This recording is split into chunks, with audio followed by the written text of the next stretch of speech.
Hello बच्चों, कैसे हैं आप लोग? मस्त एकदम। तो आज हम लोग पढ़ने वाले हैं वैद्युतशीलता और अपेक्षिक वैद्युतशीलता, इंग्लिश में परमिटिविटी एंड रिलेटिव परमिटिविटी। और इन दोनों पर आधारित आज हम आप लोगों को कुछ अच्छे न्यूमेरिकल देंगे और लास्ट में एक न्यूमेरिकल देंगे जेईई मेंस पर आधारित। So my name is Brijesh Vishwakarma and my favorite channel angel success point. तो हेडिंग लगाएंगे वैद्युतशीलता अथवा अपेक्षिक वैद्युतशीलता, परमिटिविटी एंड रिलेटिव परमिटिविटी। तो कॉपी पेन निकालिए और पढ़ाई स्टार्ट कीजिए। जैसा कि हम लोग जानते हैं कि दो आवेश हैं यहाँ पर।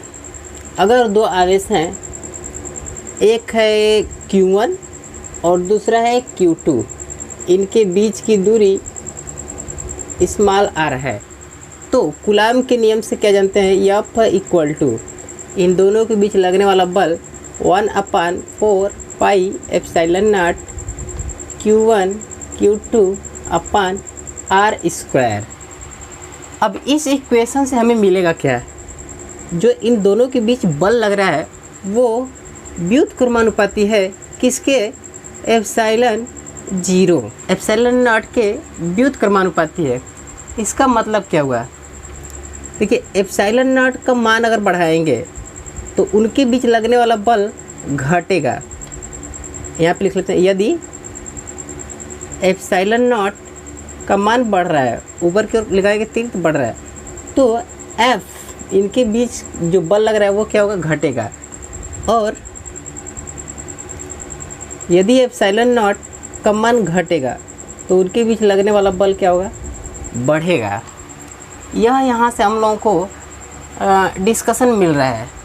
अब क्या करेंगे कि इन दोनों के आधार पे एप्सिलॉन नॉट जब बढ़ रहा है तो F घट रहा है, एप्सिलॉन नॉट घट रहा है तो F बढ़ रहा है।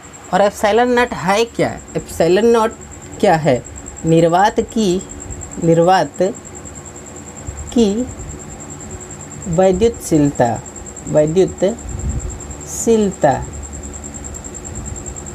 वैद्युतशीलता और किसी माध्यम की वैद्युतशीलता को हम लोग एप्सिलॉन एम से लिखेंगे। एप्सिलॉन एम यानी माध्यम की वैद्युतशीलता। रिलेटिव परमिटिविटी जो है ना, इसको हम लोग इसके बाद बात कर लेंगे, अपेक्षिक वैद्युतशीलता की। अब देखिए, यहाँ से ये दो कैलकुलेशन हमको मिल चुके हैं। अब क्या करेंगे? अब देखिए, वैद्युतशीलता को परिभाषित करने के लिए थोड़ा सा उसके मीनिंग पर ध्यान दीजिएगा। परमिटिविटी में परमिट शब्द आया है, PERMIT। परमिट्स मीन्स होता है अलाउ, ALLOW। अलाउ मीन्स आज्ञा देना।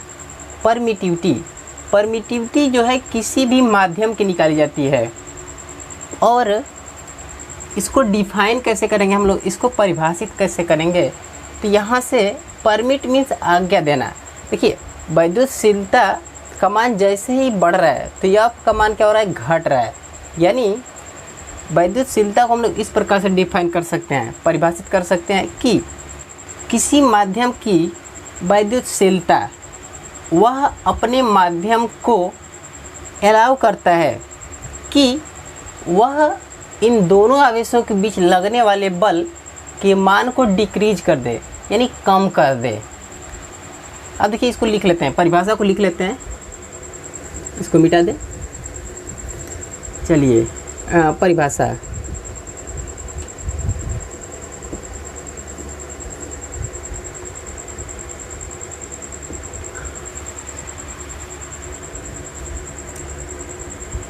ऐसे लिखेंगे,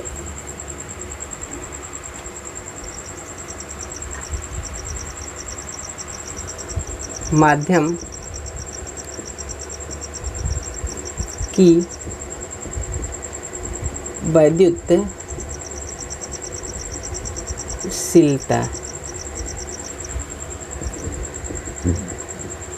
कोई भी माध्यम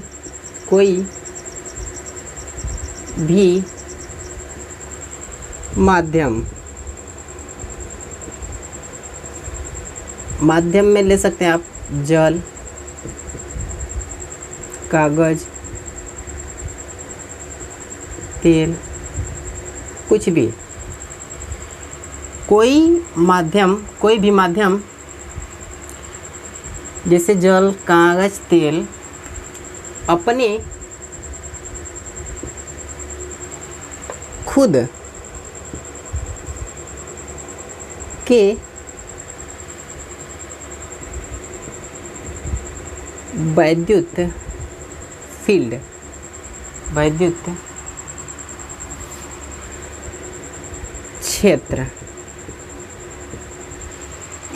क्षेत्र को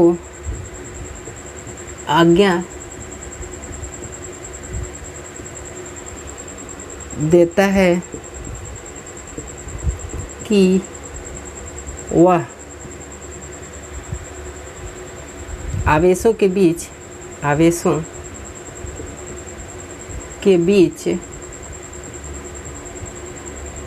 लगने वाले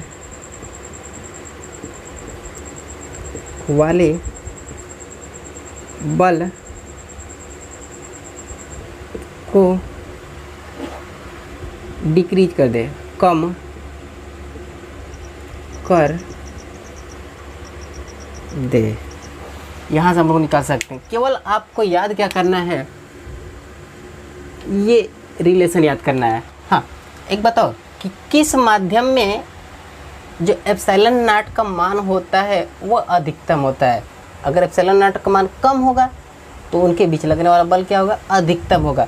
तो एप्सिलॉन नॉट का मान सबसे कम होता है एयर में, वैक्यूम में, ठीक है, या फ्री स्पेस में।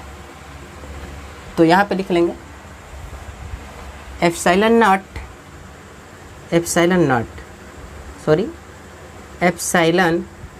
मिनिमम होता है, मिनिमम इसके लिए होता है तो फ्री स्पेस, यहाँ पे लिख सकते हैं एयर या फ्री स्पेस जहाँ कुछ भी ना हो, या वैक्यूम निर्वात के लिए। और इस माध्यम में एफ जो होता है, यानी बल जो लगेगा उन दोनों आवेशों के बीच, वो क्या होगा, मैक्सिमम होगा। मैक्सिमम किस माध्यम में होगा, तो इन्हीं माध्यम में, एयर में, हवा में, या फ्री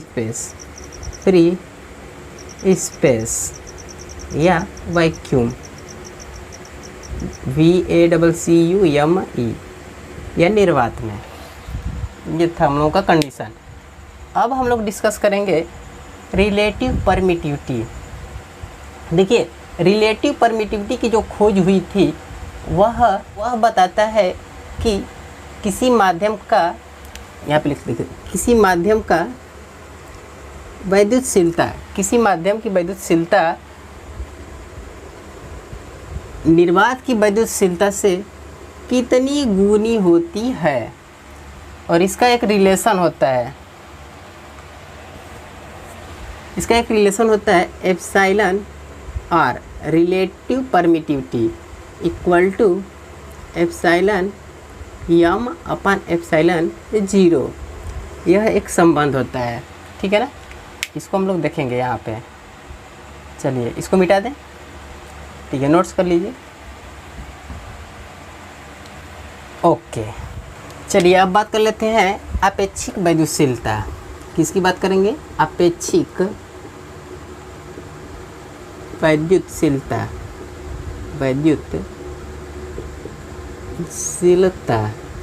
यानी रिलेटिव परमिटिविटी। रिलेटिव परमिटिविटी की बात कर लेते हैं। इसका एक इम्पोर्टेंट फार्मूला होता है epsilon R equal to epsilon M upon epsilon 0। ठीक है। और इसे एप्सिलॉन आर को हम लोग लिखते हैं के, परावैद्युतांक। चलिए सबका मीनिंग लिख लेते हैं। एप्सिलॉन आर इक्वल टू, ये क्या है, अपेक्षिक वैद्युतशीलता, वैद्युतशीलता। अच्छा, एप्सिलॉनियम, एप्सिलॉनियम माध्यम की वैद्युतशीलता, माध्यम की वैद्युतशीलता। और एप्सिलॉन जीरो क्या होती है, निर्वात की वैद्युतशीलता, शीलता। ठीक है। हाँ, यहाँ पर तो एप्सिलॉन आर का जो फार्मूला है वो एप्सिलॉन के ही रेस्पेक्ट में है। इसका फार्मूला होता है बल के रेस्पेक्ट में भी होता है। इस फार्मूले से हम लोग कैलकुलेशन कर सकते हैं, इसको आगे बढ़ा सकते हैं आप। देखिए epsilon M equal to epsilon zero into epsilon R, यह भी फार्मूला एक हो जाएगा। अब इस फार्मूले को हम लोग एक बल के रूप में देखते हैं। देखिए एप्सिलॉन आर इक्वल टू बल के रेस्पेक्ट में एक और फार्मूला होता है, एफ ओ अपन एफ एम। और यह फार्मूला जो है इसमें कौन क्या है, इसको यहाँ पे लिख सकते हैं एफ जीरो। यहाँ पे एफ जीरो जो है वह बल है, दो आवेशों के बीच बल लग रहा है, लेकिन वह निर्वात में है, निर्वात या हवा में बल। और यहाँ पे यम बराबर माध्यम में बल। जो दो आवेश थे हमारे पास, एक दो, ये दोनों जब हवा में है तब इनके बीच लगने वाला बल जो है एफ ओ, एफ जीरो इसे बोल सकते हैं। और जब यह माध्यम में होगा, किसी माध्यम में होगा, तो एफ एम से डिनोट करेंगे। यह फार्मूला यहाँ से भी हम लोग निकाल सकते हैं, F O equal to F M into epsilon R. चलिए इस फार्मूले को हम लोग प्रूफ भी करेंगे। आइए यहाँ पे प्रूफ देख लेते हैं। चलिए प्रूफ देखिए। तो जैसा कि हम लोग जानते हैं, ये हमारे पास दो आवेश हैं, ठीक है, Q1 Q2, इनके बीच की दूरी r, और ये कहाँ पर है, एयर में, एयर। और इसकी दूसरी स्थिति है यहाँ पे Q1 Q2, और इनके बीच की दूरी, वही आवेश है और वही दूरी है r। इसको कहाँ पर रखा जा रहा है, किसी माध्यम में, मीडियम, किसी माध्यम में रखा जा रहा है। तो कूलाम के नियम से F zero equal to 1/4 pi epsilon naught Q1 Q2 upon इनके बीच की दूरी r का वर्ग, r स्क्वायर। इसे बना लेंगे समीकरण 1। अब माध्यम के लिए, ये किसके लिए था, एयर, एयर के लिए। अब ये एफ एम जब माध्यम में स्थित होगा तो क्या होगा, 1/4 पाई एप्सिलॉन एम लगाएंगे, माध्यम मीडियम एम, तो Q1 Q2 अपान इनके बीच की दूरी r स्क्वायर। इसे बनाएंगे समीकरण। तो ये किसके लिए है, मीडियम के लिए, मीडियम यानी किसी माध्यम के लिए। अब क्या करेंगे, समीकरण 1 में समीकरण 2 से भाग दे देंगे, समीकरण 1/2। चलिए भाग देते हैं। F naught upon F M equal to 1/4 pi epsilon naught, इसका मान लिख रहे हैं Q1 Q2 upon r square, upon F M का मान 1/4 pi epsilon not, epsilon naught नहीं लिखेंगे, एप्सिलॉन एम, यम है Q1 Q2 upon r square. यह इससे कट जाएगा पूरा पूरा। देखिए 4 पाई से 4 पाई कैंसिल, यहाँ पे एप्सिलॉन जीरो है, तो F zero upon F M equal to epsilon zero upon epsilon M. Sorry mistake हो गया यहाँ पे देखिए 1 अपान एप्सिलॉन बचा है, 1 अपान एप्सिलॉन 0 अपन 1 अपान एप्सिलॉन यम। इसको थोड़ा सा और आगे बढ़ा लेते हैं, यहाँ से निकालेंगे F 0 upon F Yama equal to 1 upon epsilon not into epsilon m upon 1। तो F not upon F not upon F Yama equal to epsilon m upon epsilon not. और epsilon m upon epsilon not है क्या? Formula देखिए यहाँ पे, epsilon m upon epsilon not, epsilon r है यानी relative permittivity है, तो यहाँ पे रख सकते हैं F not upon F Yama equal to epsilon R. तो यह फार्मूला प्रूव्ड हो गया। ठीक है, यहाँ तक। अब इस पर आधारित कुछ अच्छे से न्यूमेरिकल देखेंगे। तो चलिए पहला क्वेश्चन देख लेते हैं। पहला क्वेश्चन क्या कह रहा है, यदि पानी अर्थात जल की अपेक्षिक वैद्युतशीलता 81 है तो एप्सिलॉन डब्लू यानी पानी की वैद्युतशीलता का मान ज्ञात कीजिए। तो आइए हल करते हैं। हल, ठीक है, चलिए हम फार्मूला जानते हैं एप्सिलॉन आर इक्वल टू, अपेक्षिक वैद्युतशीलता को हम लोग एप्सिलॉन आर से प्रदर्शित करते हैं। इसके बराबर फार्मूला क्या होता है, epsilon m upon epsilon not. M क्या है, माध्यम है, और यहाँ पर माध्यम कौन है, तो वाटर है, पानी। यानी यह फार्मूला आपका बदल जाएगा, epsilon R equal to epsilon W upon epsilon 0। ठीक है, एप्सिलॉन डब्लू का मान पूछा जा रहा है, तो एप्सिलॉन डब्लू इक्वल टू क्या हो जाएगा, epsilon R into epsilon not. और यहाँ से देखिए एप्सिलॉन आर का मान दे रखा है, अपेक्षिक वैद्युतशीलता कितना है 81 गुणते एप्सिलॉन नॉट। और एप्सिलॉन नॉट का मान आपको पता होना चाहिए, कूलाम का नियम में देखे थे। तो 81 गुणते इसका मान होता है 8.85 गुणते 10 के घाते -12 कूलाम स्क्वायर प्रति न्यूटन मीटर स्क्वायर। और गुणा कर लेंगे, जो आएगा वो आंसर हो जाएगा एप्सिलॉन डब्लू का मान। दूसरा क्वेश्चन देखिए, दूसरा क्वेश्चन क्या कह रहा है, दो आवेश हैं Q1 Q2, इनके बीच की दूरी स्मॉल d। ठीक है, और ये रखे गए हैं पहले निर्वात में रखे गए हैं,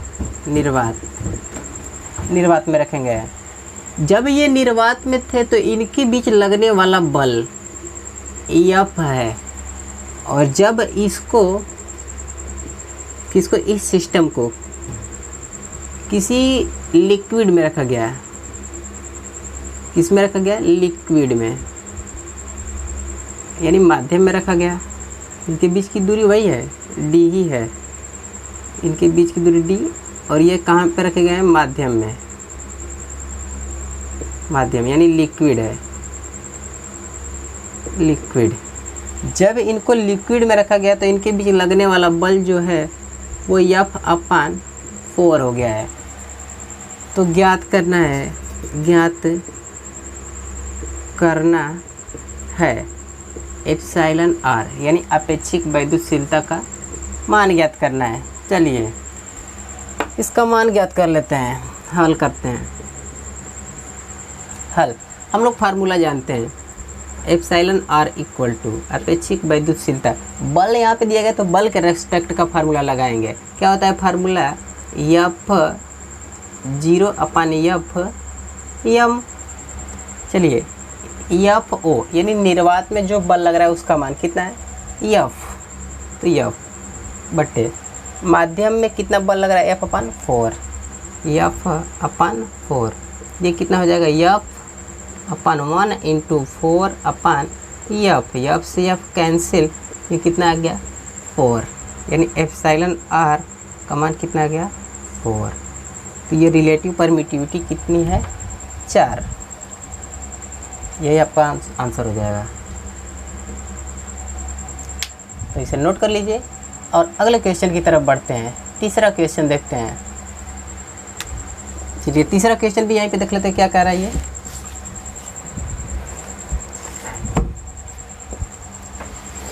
ये कह रहा है कि ये दूसरा था, तीसरा यहाँ पे देखेंगे। तीसरा क्वेश्चन ये कह रहा है कि दो आवेश हैं Q1 Q2, इनके बीच की दूरी D। इसको नीचे लिख लेते हैं, इनके बीच की दूरी कितनी है, D है। जब इनके बीच की दूरी D है और ये रखे गए हैं वैक्यूम यानी निर्वात में, तो इनके बीच लगने वाला बल F था। अब इन्हें जब उठा करके किसी लिक्विड में रखा गया Q1 Q2, इनके बीच की दूरी स्मॉल d, जब इनको लिक्विड में रखा गया, लिक्विड यानी माध्यम में रखा गया, तब इनके बीच लगने वाला बल F/2 हो गया यानी आधा हो गया। तो ज्ञात करना है एप्सिलॉन r यानी अपेक्षिक वैद्युतशीलता का मान ज्ञात करना है। चलिए इसे भी हल कर लेते हैं। हल बहुत ही simple, epsilon r equal to, आप फार्मूला याद कर लीजिए, F0/F मान रख दीजिए। F0 एयर में, हवा में कितना है, तो F/Fm माध्यम में कितना है, F/2। ये हो जाएगा आपका F/F इंटू 2, F से F कैंसिल, और ये कितना गया, एप्सिलॉन r इक्वल टू 2। ये हो जाएगा आंसर। चलिए चौथा क्वेश्चन देख लेते हैं, सब नोट कर लीजिए, इसे मिटा दें, ठीक है। तो आइए चौथा क्वेश्चन देख लेते हैं। चौथा क्वेश्चन ये क्या कह रहा है कि दो आवेश हैं Q1 Q2, इनके बीच की दूरी स्मॉल d, ये d है डिस्टेंस। अच्छा, ये रखे गए हैं वैक्यूम में,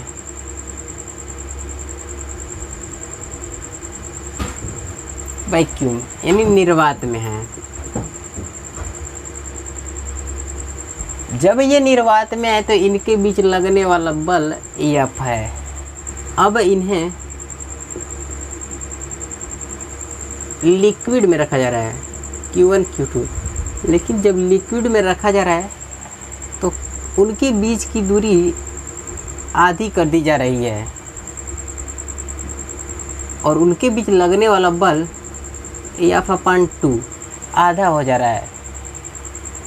तो हमें ज्ञात करना है एप्सिलॉन r का मान, यानी अपेक्षिक वैद्युतशीलता क्या होगी, और इनके बीच की दूरी कितनी होगी जा रही है, D/2, और रखे गए हैं लिक्विड में। तो चलिए देखिए यहाँ से हल कर लेते हैं। हल करेंगे, epsilon r equal to, formula जानते हैं,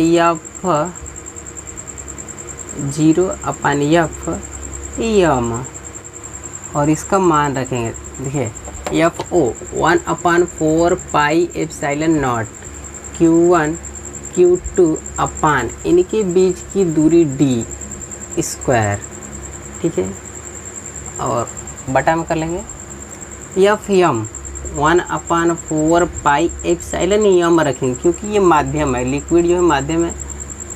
Q1 Q2 अपान इनके बीच की दूरी कितनी है, D/2 का होल स्क्वायर। FO/Fm, FO का मान दे रखा है, कितना है, F हवा में यानी वैक्यूम में, F/, देखिए Fm का मान दे रखा है F/2 इक्वल टू 1/4 पाई से 1/4 पाई कैंसिल, Q1 Q2 से Q1 Q2 cancel, D square से D स्क्वायर कैंसिल, यहाँ पे हो गया 4।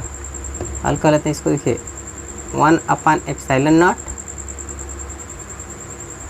अपान 1/एप्सिलॉन m इंटू ये 4 होकर ऊपर चला जाएगा, यानी 1/4। नहीं समझ में आ रहा तो इसको हल कर लो अच्छे से। 1/ε0 अपन 1/ε m इंटू देखिए 1/d² 1/d² अपन 1/d²/4। इसे हल करते हैं, ये कितना हो जाएगा ε/m/ε0 इंटू ये ऊपर जाएगा 1/d² इंटू d²/4। d² से d² कैंसिल, आगे बढ़ेंगे। चलिए यहाँ से देखिए F/F2, F से F कैंसिल, ये कितना हो गया 2 = ε/m/ε0 इंटू 1/4। यहाँ से तिरिया गुणा कर देंगे तो 8 बराबर कितना हो जाएगा ε/m/ε0। और ε/m/ε0 क्या होता है εr, ये εr का मान हो जाएगा और यही हो जाएगा हम लोग का आंसर। चलिए अब इस लेक्चर का लास्ट क्वेश्चन देखेंगे। चलिए इस लेक्चर का लास्ट क्वेश्चन, और यह क्वेश्चन जेईई मेंस का है। ये क्वेश्चन क्या कर रहा है, देखने में तो बहुत लंबा चौड़ा लग रहा है लेकिन बहुत ही इजी है और इसको हम लोग धीरे धीरे पढ़ेंगे। दो समान धात्विक गोलीय आवेश एक धागे से इस प्रकार लटकाए गए हैं कि धागों के बीच 60 अंश का कोण बनता है जब वे निर्वात में स्थित होते हैं। तो व्यवस्था भी बनाते चलते हैं। ये दो आवेश हैं, ये किस लटकाए गए हैं, धागे से। यहाँ पर ये धागा है और इससे लटकाया गया है। यहाँ पर दो आवेश हैं, ठीक है, दोनों समान हैं, दोनों धातु के हैं और ये गोला है। इनके बीच का कोण कितने अंश का है, 60 अंश। अच्छा, ये तो 60 अंश हो गया। आगे कह रहे हैं कि जब वे निर्वात में स्थित हैं, तो ये निर्वात में स्थित है। कहाँ पर है, निर्वात में। चलिए इसको थोड़ा सा आगे बढ़ाते चलते हैं, हल करते चलते हैं। यहाँ पर इसकी बात कर लेते हैं। देखिए यहाँ पर कितने बल लगेंगे। ये जो धात्विक गोला है इस पर एक बल लगेगा F/O निर्वात में, तो F/O लगेगा। जब F/O इस दिशा में लगेगा, ये धागा है तो इसमें टेंशन उत्पन्न हो जाएगा, तनाव बल जो इसको बांध करके रखेगा। अब इस पर वैद्युत बल इस दिशा में लगेगा तो इसके विपरीत एक बल लगेगा। वह बल कितना होगा, इसका मान हम लोग निकाल लेंगे। ये निकाल लेते हैं। और नीचे की तरफ एक बल और कार्य करेगा। इस गोले का भार नीचे की ओर mg और ऊपर की ओर जो बल होगा उसका मान। थोड़ा सा देखते हैं इसको। यहाँ से इस प्रकार खींच लीजिए तो ये हाफ हो जाएगा 30 अंश और इसको हम लोग मान ले रहे हैं थीटा। जब ये थीटा होगा तो ये देखिए इसके समांतर ये है तो यह भी कितना हो जाएगा, थीटा ही हो जाएगा। ये टी है। आगे टी जिसके साथ थीटा होता है वह होता है, देखिए जो यहाँ पे रहेगा उसको लिखेंगे टी, बाकी कॉस थीटा, और जो लंबवत होता है वो होता है टी साइन थीटा। लेकिन यहाँ पर जो क्वांटिटी रहेगी वो, जैसे इसको समझ लेते हैं। ये त्रिभुज हमारे पास है, इसका मान दे रखा है आर और यहाँ पे थीटा है, तो इसका अगर मान पूछेगा तो ये हो जाएगा आर कॉस थीटा और इसके परपेंडिकुलर आर साइन थीटा। ठीक है, इसी प्रकार से यहाँ पे एक व्यवस्था बन गया। जब इस सिस्टम को किसी लिक्विड में रखा जा रहा है, कह रहा है कि और जब संपूर्ण व्यवस्था को किसी लिक्विड यानी द्रव में रखा जाता है जिसका घनत्व कितना है 0.5 सीसी। सीसी का मतलब है सेंटीमीटर क्यूब, सीसी है। चलिए, जब इसको लिक्विड में रखा जाता है तो भी उनके बीच का कोण वही रहता है 60 अंश। ये हाफ हो जाएगा 30 अंश। एक गोला यहाँ पर हो गया Q1, Q मान लेते हैं क्योंकि दोनों समान है, इसको भी Q ही मान लेते हैं। चलिए यहाँ पर भी बल लगेगा, एफ यम कर लेंगे और ऊपर की ओर लगेगा टी कॉस थीटा। लेकिन ऊपर की तरफ दो बल लगेंगे, क्योंकि देखिए ये आपके पास एक द्रव है और द्रव में एक और बल कार्य करता है, उच्छेप बल। कौन सा बल कार्य करता है? उच्छेप बल, और इसे हम लोग U से प्रदर्शित करते हैं। उच्छेप बल, किसी भी द्रव में जाएंगे तो वो ऊपर की ओर एक बल लगता है, देखिए उसे हम लोग U से डिनोट करेंगे, उच्छेप बल उसे कहते हैं ऊपर की ओर। लेकिन नीचे की ओर तो उसका भार ही काम करेगा mg, ठीक है। लेकिन इस तरफ कौन कार्य करेगा? T sine theta. ये दो व्यवस्था आपके पास हैं, इन दोनों से ही हम लोग एप्सिलॉन r यानी अपेक्षिक वैद्युतशीलता का मान ज्ञात करेंगे। हाँ, गोले का घनत्व तो दे रखा है 1.5 ग्राम प्रति सेंटीमीटर क्यूब। चलिए यहाँ पे लगाते हैं। पहले आकृति से ये हल है, पहली आकृति से आएंगे, इसको इस प्रकार से बना लेते हैं। पहले आकृति से निकालेंगे तो T cos theta equal to कितना हो जाएगा? mg। T cos theta equal to mg, समीकरण 1। और इस बल को संतुलन कौन दे रहा है? T sine theta. T sine theta equal to F O, समीकरण 2। समीकरण 2 में समीकरण 1 से भाग देने पर 2 भागे 1 कितना हो जाएगा? टी साइन थीटा बटे टी कॉस थीटा बराबर एफ ओ अपान एम जी, ठीक है। टी से टी कैंसिल, साइन थीटा बटे कॉस थीटा, टेन थीटा बराबर एफ ओ अपान एम जी, एम इंटू जी। अब एक और फार्मूला जानते हैं, देखिए घनत्व बराबर द्रव्यमान बटे आयतन, ये फार्मूला होता है। घनत्व बराबर द्रव्यमान बटे आयतन। घनत्व को हम लोग सिग्मा से प्रदर्शित करते हैं, द्रव्यमान को m से और आयतन को v से, ठीक है। और यहाँ से m बराबर निकालेंगे तो क्या हो जाएगा? Sigma into v। तो m का मान यहाँ से रख दीजिए, m equal to rho sigma v f upon m का मान रखेंगे sigma into v into G, इसे मिटा दें, ठीक है। और इसको एक समीकरण बना दीजिएगा 3। इसी प्रकार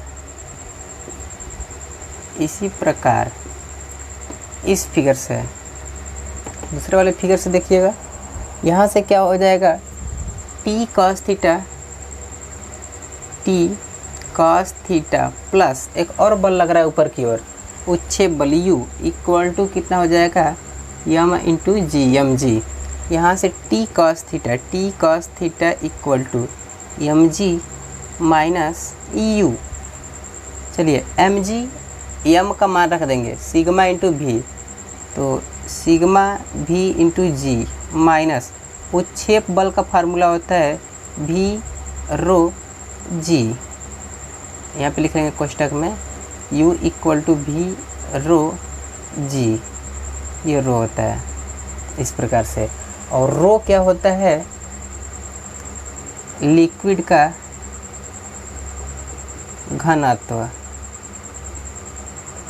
ठीक है, घनत्व होता है।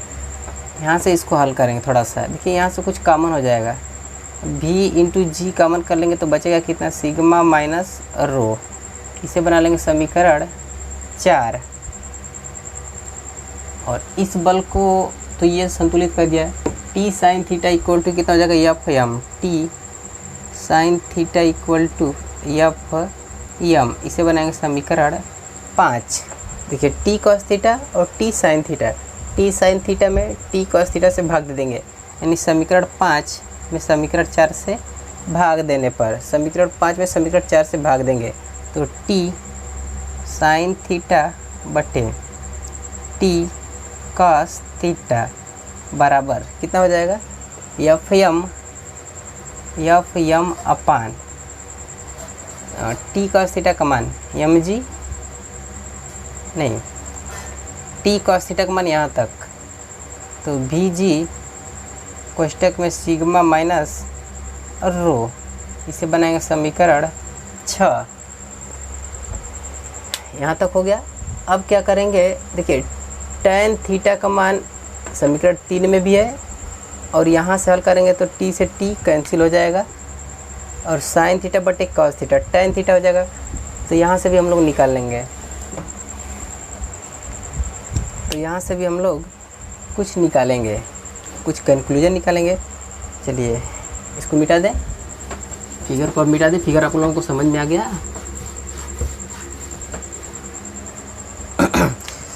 टी से टी का साइन थीटा बटे कॉस थीटा कितना हो जाएगा, tan थीटा बराबर एफ एम बटे भी जी और सिग्मा माइनस रो, इसे बना लीजिए समीकरण 6, इसको हटा दीजिए।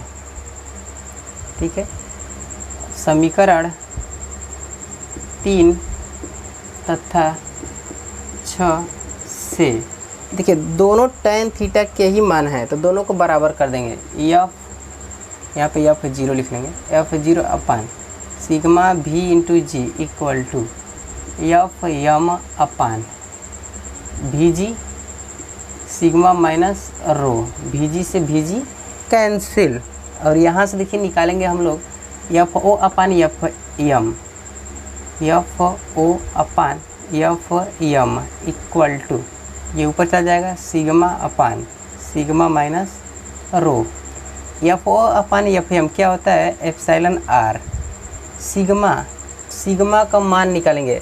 सिग्मा क्या होता है, सिग्मा जो है ना वो आपका स्फीयर का घनत्व है, यानी गोले का घनत्व, और गोले का घनत्व कितना है 1.5 बटे सिग्मा 1.5 माइनस इसका मान कितना हो जाएगा 0.5, इसका मान दिया है। चलिए 1.5 बटे ये कितना हो जाएगा 1.0, और आपका आ जाएगा आंसर 1.5 एप्सिलॉन आर का मान। ये हो जाएगा हम लोगों का आंसर। ठीक है, नोट कर लीजिए। तो बच्चों आज के लेक्चर में बस इतना ही, पढ़ाई करते रहिए। All the very best. अब हम लोग अगले लेक्चर में मिलेंगे, और उस लेक्चर में हम लोग बात करेंगे इलेक्ट्रिक फील्ड। इलेक्ट्रिक फील्ड क्या होता है, वो कैसे जनरेट होता है, और प्लस आवेश के लिए कैसा होता है, माइनस आवेश के लिए कैसा होता है, इसको हम लोग देखेंगे। और कुछ नियम भी देख लेंगे, जैसे क्वांटाइजेशन ऑफ चार्ज, यानी क्वांटम रूप क्या होता है चार्ज का, आवेश का क्वांटम रूप क्या होता है, इसको भी देखेंगे। और एक और नियम देखेंगे, आवेश संरक्षण का नियम, कंजर्वेशन थ्योरम ऑफ चार्ज, इन दोनों को भी उस लेक्चर में ही सम्मिलित कर देंगे। पढ़ाई करते रहिए, तब तक के लिए धन्यवाद। Thank you.